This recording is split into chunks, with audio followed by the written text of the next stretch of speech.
Starmer humiliated. House erupts as Starmer destroyed over record unemployment rate in Britain due to his policies. The House of Commons descended into uproar today during Prime Minister's questions, as Labour leader Sir Keir Starmer came under intense fire over the UK's rising unemployment rate, up 10% since the general election.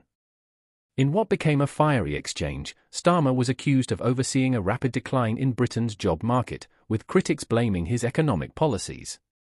The session began with a rare moment of unity, as Starmer acknowledged the shocking attack on the Prime Minister's family home. To the Prime Minister, how horrified I was to hear about the attack on his family home. It is completely unacceptable, he said.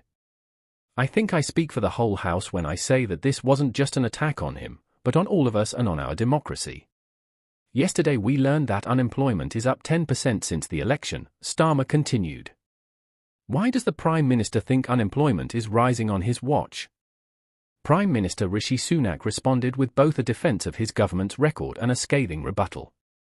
Mr. Speaker, can I pay tribute to Roy Stone and the service he gave us in various capacities? Sunak began. Can I also thank her, Starmer, for her words about the attacks on me and my family, and the kind messages from many others in recent days?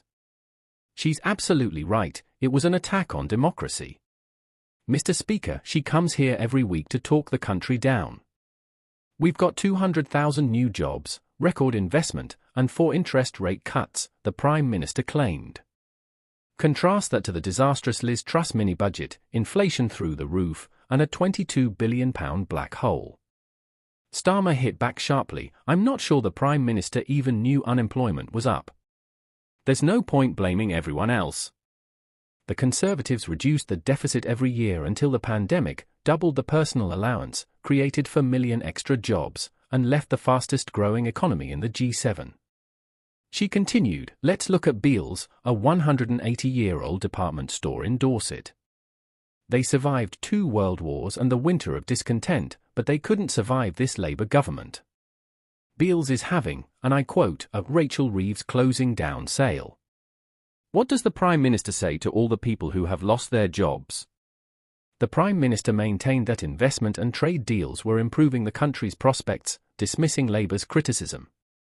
Mr. Speaker, nobody wants to see job losses, but she must be the only person left in the country who thinks the economy was booming before we took office. We've created new jobs, record investment, and trade deals Labour couldn't secure in years. When challenged about household name businesses like Sainsbury's, Tesco, Asda, and Santander cutting staff, Starmer asked for a direct promise. Can the Prime Minister promise the House that by this time next year, unemployment will be lower than it is today? The Prime Minister dodged, instead turning his fire on Labour's position on trade. She should go to JLR, to Scunthorpe, to Scotland, tell them she'd rip up the deals that are protecting jobs. She hasn't even read the EU deal and says she'll rip it up.